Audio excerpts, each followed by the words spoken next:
Hi and welcome to Team Donaldson's parent presentation. This is Mrs Wilkinson and I'm going to take you through some of the changes to school this academic year. Obviously this year has been very different for everyone and we've had to make some changes to school and our curriculum to reflect this, so I'm going to give you a little overview of what those will be. As a lot of you already know, our usual HLTA Miss Brown is currently unable to be in school at the moment. She's working from home until a baby is born, and you may see a comment on tapestry uploads over the next few weeks. The staff members currently in our team are myself, Mrs Ross Hawkins, who rejoined our school this year, Miss Riley, who's our teaching assistant apprentice, and we're also pleased to welcome Miss Jewel, who's joining us full-time after half term. Until September, most children had been out of school and nursery for up to 6 months, so things are a little bit different this year. One of the most important parts of our curriculum recovery is to ensure that the children are mentally and physically well and that we're focusing on their well-being. It's been a difficult, confusing time for them and us, and we need to ensure that before we try to teach, we make sure that they feel happy, safe and secure in school. We haven't planned exactly like we normally would. Currently, rather than teaching a full curriculum, we've prioritised the most important aspects and we plan to gradually increase the subjects taught across the year, eventually returning to a full curriculum offer by September 2021. Also, through consolidating existing learning, filling the gaps and introducing new content, we hope for all pupils to catch up academically to where they would have been had we not had lockdown. Our priorities in Team Donaldson are making the children feel happy, safe and welcome, prioritising the prime areas of the EYFS curriculum and prioritising reading, phonics, writing, maths and mental and physical well-being. So how are we going to do this? One of the most important ways we're doing it is to have a big focus on building relationships.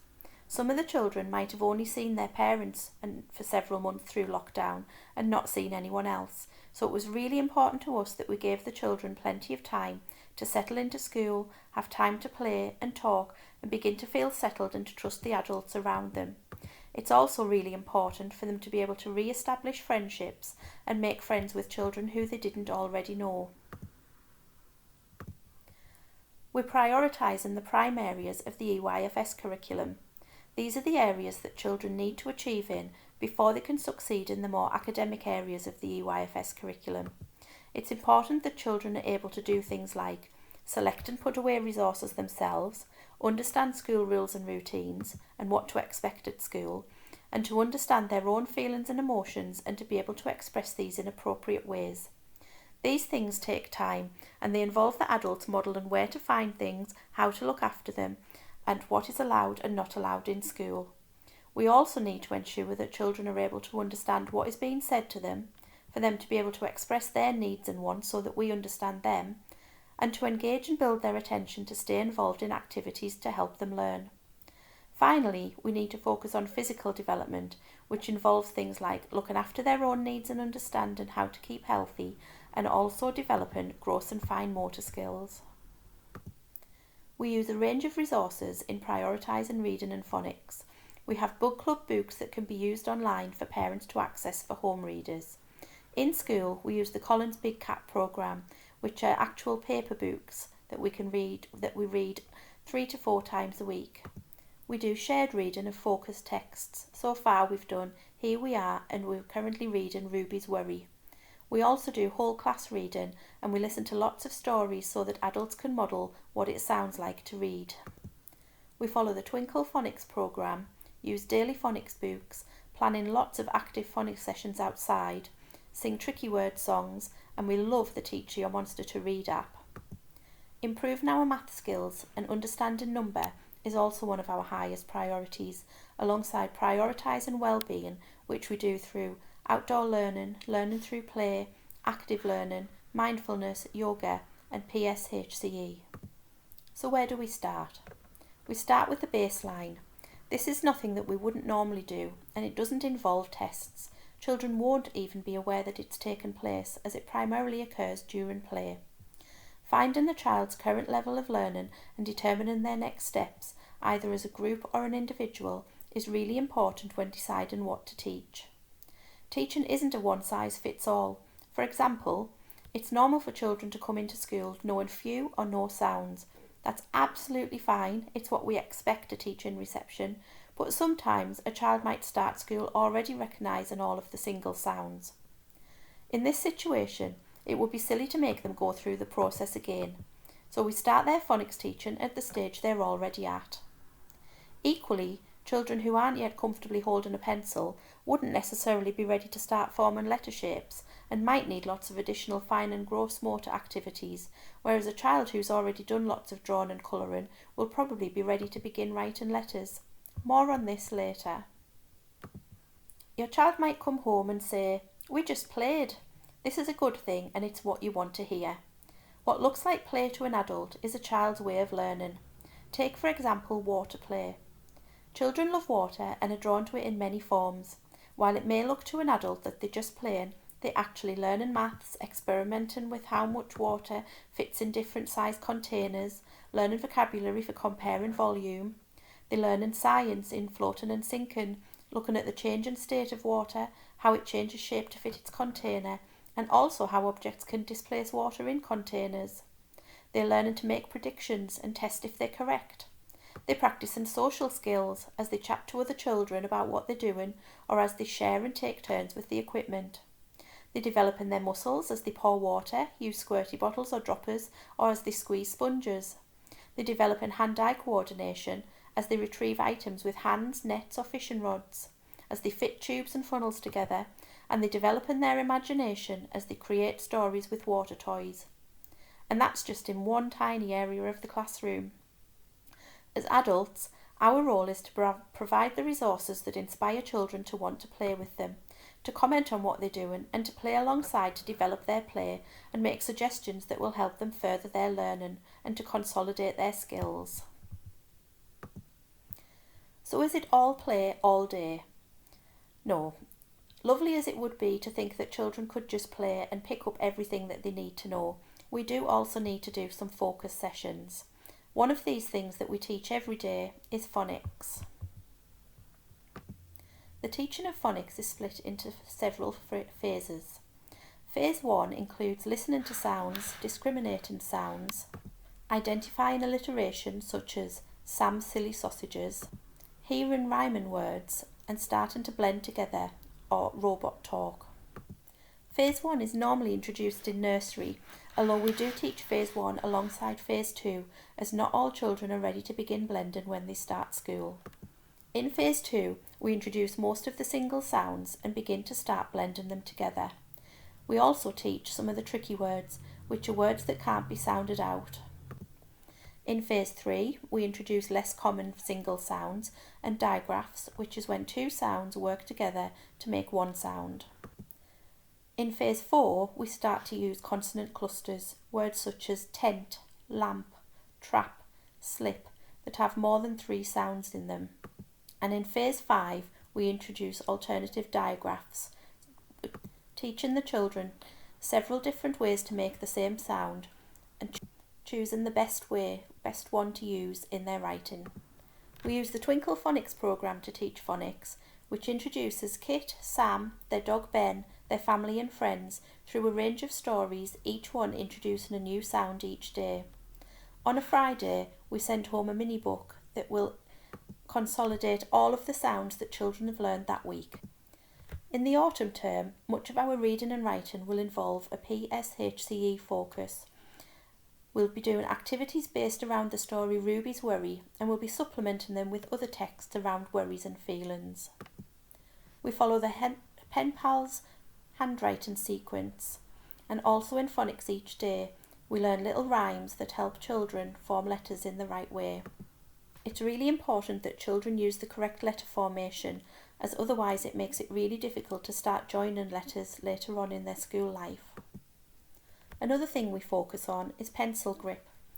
Children begin to write initially moving their arm from their shoulder. This moves down to the elbow and the wrist, and then finally children move fingers to be able to move their pen. This is a developmental process that takes time.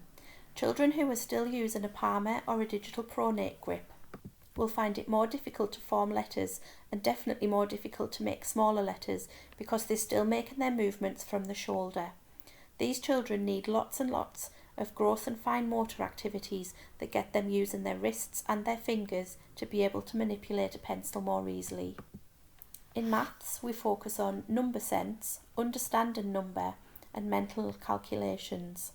It's important that children learn to recognise lots of representations of number and to be able to see how many's there without needing to count.